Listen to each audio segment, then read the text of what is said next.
எல்லோருக்கும் வணக்கம். இன்னைக்கு விடா கண்டன் கொடா கண்டன் மாதிரி தாங்க இன்னைக்கு ஷேர் மார்க்கெட்டில் விளையாண்டுருக்காங்க. நல்ல மார்க்கெட் கீழே போனாலும் மறுபடியும் பை பண்ணி மறுபடியும் மார்க்கெட்டை மேலே ஏற்றி மறுபடியும் அங்கிருந்து ஒரு செல்லிங். ஸோ இன்னைக்கு வந்து ஒரு ஹெவி வால்டிலிட்டி டே அப்படின்ட்டு நம்மளுக்கு ஒரே ஒரு கவலை என்னன்னா, ஃபாரினர்ஸுடைய டேட்டா அப்படின்றத எடுத்து பார்க்கல ஒரு 607 கோடிக்கு வித்திருக்காங்க. நம்மளுக்கு ஃபாரினர்ஸுடைய பணம் வந்து பெருசாக தேவையில்லைங்க. ஃபாரினர்ஸுடைய பணம் எதுக்கு தேவைன்னா, மார்க்கெட் ரொம்பவுமே வேகமாக எல்லாரும் பயப்படுற மாதிரி ராக்கெட் வேகத்தில் ஏற்றி கொண்டு போறதுக்கு தான் ஃபாரினர்ஸுடைய பணம் அப்படின்றது நம்மளுக்கு வேணும். அவங்க அந்த வேலையை பண்ணிட்டாங்க.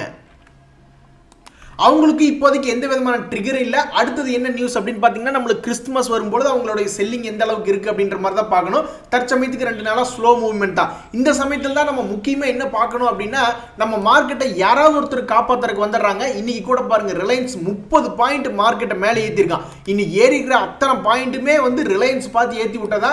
ஸோ நம்ம ஷேர் மார்க்கெட்டை வந்து ஸ்ட்ராங்காக நிறுத்துறதுக்கு ஏதாவது ஒரு வேலைகள் பண்ணிட்டு தான் இருக்காங்க. நண்பர்களே, இன்னைக்கு நம்மளுடைய நிஃப்டி ரிஸ்க் அசெட் வந்து ஒரு சத்தம் இல்லாமல் ஒரு சாதனை பண்ணியிருக்காங்க. கோல்டுனுடைய ஒரு வருஷத்து ரிட்டர்ன் அப்படின்னு பார்த்தீங்கன்னா 11.5% பண்ணி கொடுத்துருக்காங்க. பட் நம்மளுடைய ஷேர் மார்க்கெட்டில் நிஃப்டி 50 இண்டெக்ஸ்னுடைய ரிட்டர்ன் ஒரு வருஷத்துக்கு எவ்வளோ அப்படின்னு பார்த்தீங்கன்னா மிக அழகாக 16.69 பண்ணியிருக்காங்க. ஸோ கோல்டுனுடைய ரிட்டர்னை பீட் பண்ணியிருக்காங்க. ஆனால் ஒரே ஒரு மிகப்பெரிய அட்வான்டேஜ் என்னன்னா, லாங் டைமில் தங்கத்தில் போட்டு வைக்கிறத விட ஷேர் மார்க்கெட் மேபி ஹெல்ப்ஃபுல்லாக இருக்கலாம். அதாவது ஷேர் மார்க்கெட் இண்டெக்ஸ் ஹெல்ப்ஃபுல்லாக இருக்கலாம் அப்படின்றதுக்கு ஒரு உதாரணம் என்னன்னா, 20 வருஷத்தில் வந்து கோல்டு வந்து 400% தான் சம்பாரிச்சு கொடுத்துருக்கு. 400னா என்ன, 1 லட்ச ரூபா போட்டிருந்தோம்னா இப்போ நம்ம கையில் ஒரு 4 லட்ச ரூபாய் இருந்திருக்கும். ஆனால் அதே சமயம் நம்ம வந்து ஷேர் மார்க்கெட்டில் வந்து 1 வருஷத்துக்கு போடாமல் ஆல்மோஸ்ட் அதே பீரியட் ஒரு 20 வருஷத்துக்கு போட்டிருந்தோம்னு வச்சுங்களேன், ஆல்மோஸ்ட் 2308 ரூபா இருந்திருக்கும். ஸோ 1 லட்ச ரூபா போட்டிருந்தோம்னாக்கா இப்போ 23 லட்ச ரூபா இருந்திருக்கும். ஆத்தா மகமாயி, நம்ம நிறைய பேர் இப்போதான் ஷேர் மார்க்கெட்டுக்குள்ள வந்திருக்கோம். எப்படியாவது ஒரு 20% நம்ம வந்து 20 வருஷம் அப்படின்ற நம்ம ஷேர் மார்க்கெட்டில் இருந்துட்டோம்னா யாருக்கு தெரியும், நம்ம இப்போ போட்டு வச்சிருக்கிற பணத்தையும் பேசாமல் இருக்கணும். எந்தையாவது ஒரு குளறுபடி பண்ணி வித்து விட்டுறக்கூடாது. இன்வெஸ்ட்மெண்ட் பண்ணது அப்படியே இருந்து அடுத்து 20 வருஷம் கழிச்சு பார்க்கும்போது இண்டெக்ஸ் இன்வெஸ்ட்மெண்ட்லாம் இதே மாதிரி 1 லட்சம் 23 லட்சம் ஆனாவே போதுமே. நினச்சி பார்க்கறதுக்கு ஆசையாக தான் இருக்குது. எப்படி பார்த்தாலும் பாஸ்ட் பர்ஃபார்மன்ஸ் வந்து ஃபியூச்சரில் நடக்கணும்னு அவசியம் இல்லை. பட் நடந்தால் ரொம்ப சந்தோஷம் தான். நண்பர்களே, இன்னைக்கு ஐடி கம்பெனிகள்லாம் ஆக்டிங் பண்ணிட்டு இருக்காங்க. இது ஆக்ஷன் மேடம் அப்படின்ற மாதிரி 10 ஷேருமே இறங்கி கிடக்குது. நிஃப்டி ஐடி இண்டெக்ஸில் ஒருத்தம் கூட ஏறல. இதுக்கு முக்கிய காரணம் என்னன்னா, இந்த ஆக்சென்சர் கம்பெனியினுடைய ரிசல்ட் வருது. அதனால இந்த ஐடி கம்பெனியில் வந்து அவனுடைய ரிசல்ட் எப்படி இருக்குமோ அப்படின்னு தெரியலீங்க எங்களுக்கு அப்படின்ற மாதிரி இவங்கெல்லாம் தடுமாறிட்டு இருக்காங்க. ஆனால் என்னை பொறுத்த வரைக்கும் ஒன்ஸ் ஒரு நல்ல நியூஸ் அப்படின்றது வந்துடுச்சுன்னா, அதுக்கப்புறம் அந்த ஆக்சென்சர் என்ன ரிசல்ட் சொன்னாலும் மறுபடியும் ஏறக்கு தான் வாய்ப்புகள் அதிகம் அப்படின்றது என்னுடைய கருத்து. எது எப்படி இருந்தாலும் அவன் முதல்ல பெட்டி உடச்சிக்கிறது நல்லது. அந்த ஆக்சென்சர் ரிசல்ட் வந்து என்னை பொறுத்த வரைக்கும் நல்லா இருந்தாலும் சரி, நல்லா இருந்தினாலும் சரி, எனக்கு வந்து ஐடி ஸ்டாக்ஸுக்கு ஃபேவராக தான் இருக்கும் அப்படின்றது என்னுடைய தனிப்பட்ட கருத்து. பட் எதுக்கும் நம்ம நாளைக்கு பார்த்துட்டு தான் முடிவு பண்ணணும். நண்பர்களே, எப்படி ஏதாவது ஒரு ஷேர் ஹிட் அடிச்சிடறா. நம்ம இந்த கிரி இண்டஸ்ட்ரீஸ் அப்படின்றத கொஞ்ச நாளைக்கு முன்னாடி பார்த்துருந்தோம். இவனுடைய பேட்டர்னே வந்து ஒரு மாதிரி சப்போர்ட் எடுத்திருக்காங்க அப்படின்னு நம்ம 270 ரூபா ரேஞ்சில் பார்த்துட்டு இருந்தோம். இன்னைக்கு என்ன நினைச்சோன்னு தெரியல, டபக்குன்னு கொஞ்ச நாட்கள்லயே 400 ரூபா வரைக்கும் வந்திருக்கான். நம்ம என்ன நினைச்சிட்டு இருந்தோம், இந்த கிரி இண்டஸ்ட்ரீஸ் அப்படின்றது ஒரு கடன் இல்லாத கம்பெனி. அதே மாதிரி இவனுடைய P&L அப்படின்றத எடுத்து பார்க்கும்போது லாபகரமாக இருக்கிற கம்பெனி. எப்படி இந்த பட்டுப்போன மரம் என்னைக்காவது பூ பூத்து சோலையாக மாகும் அப்படின்னு நினச்சிட்டு இருந்தான். அவன் கரெக்டாக அதே மாதிரி 260 ரூபாயிலிருந்து 400 ரூபா வரைக்கும் வந்துட்டான். அப்படியே தொடர்ந்து மேல் நோக்கி வந்துட்டான்னா இந்த பேட்டர்னுக்கு ஒரு மரியாதை. ஏன்னா 2018 என்ன கிட்டத்தட்ட ஆல்மோஸ்ட் 5 வருஷத்துக்கு முன்னாடி இருக்கு. அந்த 5 வருஷத்துக்கு முன்னாடி இருந்தே இவனுடைய வேலை இப்படி தான் இருந்திருக்கு. ஸோ மறுபடியும் ஒரு 600 ரூபா போயிட்டான்னா ரொம்ப சந்தோஷமா இருக்கும். நண்பர்கள், இந்த RBZ ஜுவல்லர்ஸ் IPO வந்து நம்மளை போட்டு ரொம்பவுமே குழப்புறான். இவனுடைய கிரே மார்க்கெட் பிரீமியம் அப்படின்றத எடுத்து பார்த்தோம்னாக்கா அதனுடைய இண்டிகேஷனே காட்ட மாட்டேன்றான். என்ன காரணம் அப்படின்றது தெரியல. இதில் ஒரு முக்கியமான விஷயம் நீங்கள் என்ன பார்க்கணுன்னா, இந்த IPO ஆல்ரெடி ஓப்பன் ஆயிடுச்சு. அதே மாதிரி இவனுடைய சப்ஸ்கிரிப்ஷன் மற்றவங்க எல்லாத்தையும் விட குடுகுடுன்னு ஓடி போய் பந்திக்கு வந்துடுற மாதிரி ரீட்டைல் இன்வெஸ்டர்ஸ் வந்து 5 மடங்கு அப்ளையும் பண்ணிட்டாங்க. இவங்களும் இந்த அழியாத இந்த தேசத்தின் சொத்து ஜுவல்லரி மேனுஃபேக்சரிங்ல தான் இருக்காங்க. தற்சமயம் வரைக்கும் இது ஒரு லாபகரமான கம்பெனியாக தான் இயங்கி கொண்டு இருக்கு. இருந்தாலும் கிரே மார்க்கெட் பிரீமியம் நியூஸ் மட்டும் வெளியே வர மாட்டேங்குது. நான் வச்சிருக்கிற பேங்க் அக்கௌண்ட் சரியில்லை. முதல்ல நான் பேங்க்கை மாற்றி யூகோ பேங்க்குக்கு போகிறேன். என்னுடைய பேங்க்ல வந்து என்கிட்ட பணம் எடுக்க வேணா செய்கிறாங்களே ஒழிஞ்சு கொடுக்கறது இல்லை. இங்கே பாருங்க, யூகோ பேங்க் வந்து ஒரு சாஃப்ட்வேர் ஃப்ளக்சுவேஷனால ஏதோ ஒரு பிரச்சனையினால என்ன பண்ணியிருக்காங்க, ஆல்மோஸ்ட் 820 கோடியை 41,000 அக்கௌண்ட்ல கிரெடிட் ஆகி போச்சு. அதுக்கப்புறம் அவங்க ரெக்கவரி பண்ணிட்டாங்க. நேற்று வரைக்கும் பார்க்கல 705 கோடி ரெக்கவரி பண்ணிட்டாங்க. இன்னும் கொஞ்சம் ரெக்கவரி ஆக வேண்டியது இருக்கு. ஆனாலும் பாருங்க நம்மளுக்கு இந்த லக்கு வந்து நம்ம இருக்கிற பேங்க்குகள் அடிக்க மாட்டேங்குது. யூகோ பேங்க்ல இருக்கிற ஹோல்டர்ஸ்க்கு அடிச்சு போச்சு. 100 கோடி இன்னும் வசூல் பண்ண முடியாம இருக்கு. நண்பர்களே, இந்த மாதிரி டெக்னிக்கல் கிளிச் ஆகி நம்ம சப்ஸ்கிரைபர் யாராவது ஒருத்தருக்காவது யாருக்காவது கிடைச்சிருக்கு, பணம் கிரெடிட் ஆயிருக்கு அப்படின்னா தெரியப்படுத்துங்க.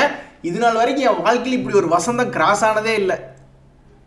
நண்பர்களே, இப்போ ஷேர் மார்க்கெட்டில் அனலிஸ்ட்டுகள்லாம் என்ன டிஸ்கஸ் பண்ணிட்டு இருக்காங்கன்னா 2022-23 லார்ஜ் கேப் பெருசாக வளரல, அதனுடைய ப்ரைஸ் வைஸ். அதே சமயம் ஸ்மால் கேப் மிட் கேப் எல்லாம் அபரிமிதமான லாபம் சம்பாரிச்சு கொடுத்துட்டாங்க. ஸோ 2024 லார்ஜ் கேப் கம்பெனிகள் மேபி மேல் நோக்கி போகக்கூடிய வாய்ப்பு இருக்குது அவங்க யோசிச்சுட்டு இருக்காங்க. பொதுவாகவே லார்ஜ் கேப் கம்பெனிஸில் எப்படி பணம் போடுவாங்கன்னா அது எல்லாத்துக்குமே தெரியும். இது வந்து சிதம்பர ரகசியம் கிடையாது. லார்ஜ் கேப் கம்பெனிஸ் வந்து கொஞ்சோண்டு தான் வளருவாங்க, ஸ்மால் மிட் கேப் தான் பெரிய அளவில் வளரும். அதே மாதிரி இறங்கும் போது லார்ஜ் கேப் கம்மியாக தான் இறங்குவாங்க, ஸ்மால் மிட் கேப் எல்லாம் அதில் பாலத்தில் 70% 80% இறங்கும். ஸோ அப்போ இந்த லார்ஜ் கேப்பில் எப்படி சூஸ் பண்ணி போடுறாங்க அப்படின்னா ஹை டிவிடெண்ட் கொடுக்கக்கூடிய பங்குகளை போடுறாங்க. ஸோ தற்சமயத்துக்கு இந்த வருஷத்துக்கு இதையெல்லாம் தான் ஒரு ஹை டிவிடெண்ட் ஈல்டு கொடுக்கக்கூடிய பங்குகளாக இருக்கு. ஸோ அடுத்த வருஷத்தில் இந்த பங்குகள் மேன்மேலும் வளர்ந்தால் அதுலேயும் பவர் கிரிட் எல்லாம் ஆல்ரெடி சரியான வளர்ச்சி. அடுத்த வருஷத்தில் இன்னொரு 20% என்னன்னாக்கா இந்த ஹை டிவிடெண்ட் ஈல்டு வச்சிருக்கிற நண்பர்களுக்கெல்லாம் வந்து ஒரு நல்ல லாபகரமாக தான் இருக்கும். அட கடவுளை, முக்கியமான நியூஸ் படிக்க போறேன், அதுக்குள்ள வாய் குளருது. சரி பரவாயில்ல. அதாவது நண்பர்களே, நம்ம வந்து ஒவ்வொரு சமயத்தில் நாமளே ரிமைண்டர் வச்சு இந்த விஷயங்கள் நடக்குதுன்னு ஞாபகப்படுத்திட்டே இருக்கணும். இல்லைன்னா அது அப்படியே மறந்துடுவோம். இந்த ஜெனரல் எலெக்ஷன் அப்படின்னு ஒரு பேச்சு போயிட்டு இருக்கு இல்லையா, அதை கடந்த ஒரு மாசமா மறந்துருந்தோம். ஏன்னா மார்க்கெட் அவ்வளவு உச்சத்துக்கு போயிருக்கான். அதே மாதிரி கிறிஸ்துமஸ்ல ப்ராஃபிட் புக்கிங் பண்ணுவாங்க அடுத்த வாரம் திங்கக்கிழமை அப்படின்றத நம்ம பேசிட்டு இருந்தோம். அதையும் சில பேர் மறந்துருக்கலாம். அதே மாதிரி நியூ இயருக்கு நிறைய பேர் லாங் லீவ்ல போவாங்க. ஃபாரினர்ஸ் எல்லாம் நம்மளுடைய மார்க்கெட்டே ஃபாரினர்ஸ் அதிகமாக பணம் போட்டு தான் வேகமாக ஏறும். அதே மாதிரி Q3 ரிசல்ட், இது யாரும் நம்ம மறந்துடக்கூடாது. இதுக்கு தகுந்த மாதிரி நம்மளுடைய பொசிஷன் இருக்கணும் அப்படின்றது என்னுடைய கருத்து. ஒரு உதாரணத்துக்கு ஒரு மாசத்துக்கு முன்னாடி சில பேர் என்ன நினைச்சிருப்பாங்க, சரி மார்க்கெட் 18,500 இருக்கு, ஒரு 22,000 பக்கத்துல வரும்போது எல்லா பொசிஷனையும் வித்துட்டு கேஷ் இன் த ஹேண்ட் அப்படின்ற மாதிரி கேஷா வச்சுக்குவோம், அந்த எலெக்ஷன் முடிஞ்சதுக்கு அப்புறம் மறுபடியும் டெப்ளாய் பண்ணலாம் அல்லது வேற ஏதாவது பண்ணலாம்னு யோசிச்சிருப்பாங்க. ஸோ அந்த மாதிரி யோசிச்சவங்களுக்கு அவங்களுடைய அப்ஜெக்டிவ் மீட் ஆயிடுச்சுன்னா அப்புறம் கொஞ்சோண்டு வித்து அந்த அவங்க என்ன அப்ஜெக்டிவ் நினைச்சிருந்தாங்களோ அதை பண்ணிக்கணும் அப்படின்றது என்னுடைய கருத்து. நண்பர்களே, இந்த IRFC ஷேர் தான் என்னுடைய மானம் காத்த கண்ணுக்குட்டி. 100 ரூபா கமான்னு சொல்லி பேசிட்டே இருந்தோம். இந்த குதிரை இன்னைக்கு வந்து 100 ரூபாய் டச் பண்ணிடுச்சு. அவன் வந்து 101 ரூபா 50 பைசாவை 52 வீக் ஹை காட்டுறான். ஸோ இவனுடைய வேலை என்ன அடுத்தது அப்படின்ற மாதிரி நான் யோசிச்சு பார்க்குறேன். ஆல்ரெடி இவன் 27 ரூபாயிலிருந்து 100 ரூபா வந்துட்டான். அடுத்த வருஷம் ஒரு வேளை 100 ரூபாயிலிருந்து 150 ரூபா வந்துருவானா 200 ரூபா வந்துருவானா அப்படின்ற மாதிரி தான் யோசிக்க வேண்டியதா இருக்கு. நண்பர்களே, இந்த PNC இன்ஃப்ராடெக் அப்படின்ற ஷேர் நம்ம வந்து இன்னைக்கு அனலைஸ் பண்ணி பார்க்கும்போது இவனுடைய வேலை எப்படி இருக்குன்னா ஒரு பிரேக் அவுட் தாண்டி போற மாதிரி காட்டுறான். சப்போஸ் அது நடந்துருச்சுன்னு வச்சுங்களேன், என்னை பொறுத்த வரைக்கும் இப்போ 349 ரூபா இருக்கா, 500 ரூபா வரக்கூடியதெல்லாம் இந்த டெக்னிக்கல் இருக்கு.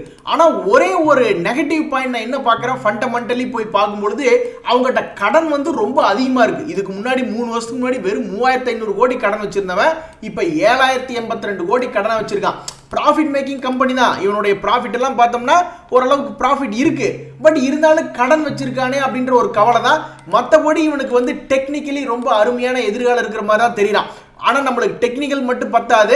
அவன் ஏறி வந்திருக்கான், நான் இல்லைன்னு சொல்லல. 100 ரூபாயிலிருந்து இப்போ 349 ரூபா இருக்கான். பட் இருந்தாலும் டெக்னிக்கல் காரணம் சரியில்லாதனால நான் இவனை பிடிச்சி ரிஜெக்ட் பண்ணி விடுறேன்.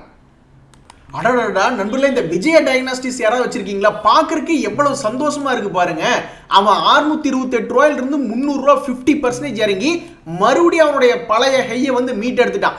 இப்போ இந்த விஜயா டயக்னாஸ்டிக்னுடைய போட்டியாளர்கள் நிறைய பேர் இருக்காங்க. இந்த தைரோகேர் கூட இருக்கு. இந்த தைரோகேர்னுடைய ஹை வந்து 1437 ரூபா. நம்ம இவனை சில மாதங்களுக்கு முன்னாடி மார்ச் மாசம் நம்ம இவனை பார்த்திருந்தோம். இந்த இடத்துல வந்து டபுள் பாட்டம் சப்போர்ட் எடுக்கிறான் அப்படின்ட்டு நம்ம 433ல பார்த்தோம்.